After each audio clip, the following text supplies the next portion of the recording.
What's going on, guys? If you haven't already seen it, Dr. Goobie put out a video that really took YouTube by storm recently, titled, I was an MIT educated neurosurgeon. Now I'm unemployed and alone in the mountains. How did I get here? And it reached over 10 million views in just a matter of weeks. And the feedback has been overwhelmingly positive. And I kind of wanted to amplify the discussion here on this channel. If you're new here, I'm Dr. Dylan Cahill, recent graduate of Harvard Medical School on a non-clinical path.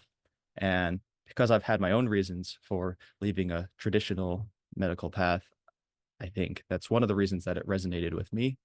And as so far, some of the content that my colleague Nav and I have put out has been targeted towards pre-medical students. I think it would make for an interesting discussion. So if you're not familiar, in brief, this doctor's story is that he entered medical school with the best of intentions. He wanted to help people, to alleviate suffering. And he actually had grander visions than this. He, in an almost sci-fi-esque fashion, wanted to reattach limbs to people who had suffered trauma and really push the limits of modern medicine. But like what happens to a lot of doctors, a lot of medical trainees, he started to realize some of the limitations of modern medicine along the way.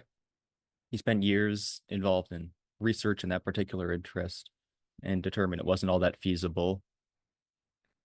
And nevertheless, became a qualified neurosurgeon and near the end of his residency training, specialized in spinal surgery and became a full-fledged attending neurosurgeon.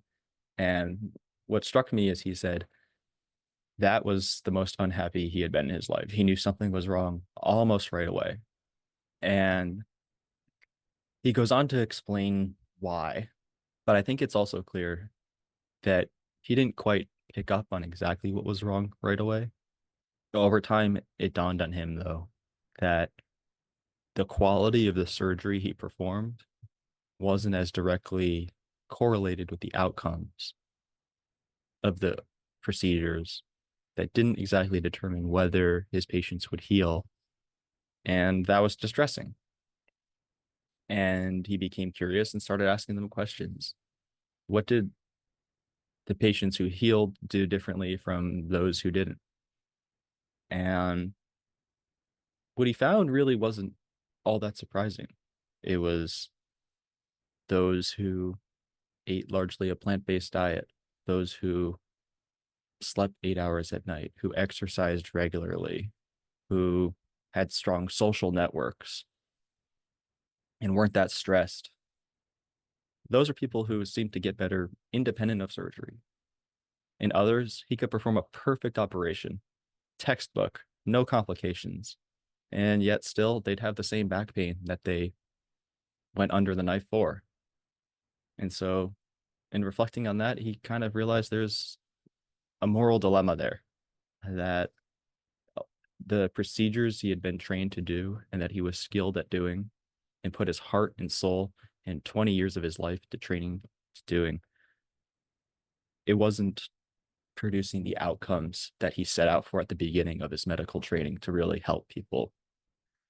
And it weighed on him.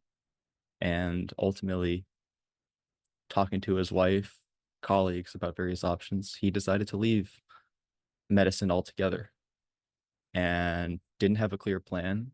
And he just wanted to find himself and find other ways of giving back to the world, including through his YouTube channel, which is largely about documenting beautiful nature, scenery, and sounds, and sharing that with people who might not otherwise be able to access those spaces. And I, for one, find his story admirable. While it's always a shame for doctors to leave medicine when that's a crisis in this country, physician shortages, long wait times to see physicians, we also shouldn't glorify a lot of medicine, the factors that are pushing people away from it. if nothing else, I think it's brave of him to do what he did and to share his story on the internet. He had no idea it would go so viral, but clearly it's not a unique feeling or attitude about medicine, about one's career. Because of the 10 million and counting it's reached, the feedback has been overwhelmingly positive. Now, I can talk about my reasons for electing to do a non-clinical career path separately.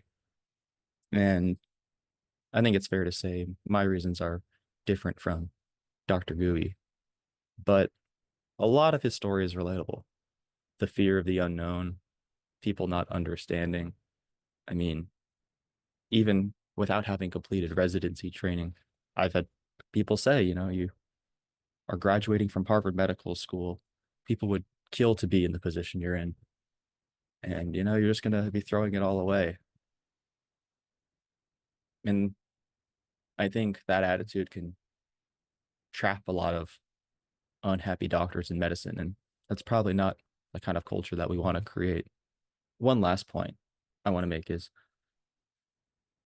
I wonder if Dr. Gooby is actually better positioned for another career and that it took unfortunately long for him to find that. And are there a lot of pre-meds right now who have been sold a false ideal of what medicine is who are chasing it? I don't think hearing this person's story would have or even should have changed my mind as a pre-med student on whether I wanted to go to medical school and become a doctor. But I do think it would have been a refreshing conversation to have, a reminder that there are many meaningful ways to spend one's time and live one's career, even if outside of medicine. That's nothing to be ashamed of. I'd love to hear what other people's thoughts are. If you're a pre-med right now, flying to medical school, what do you think about his story and his decision?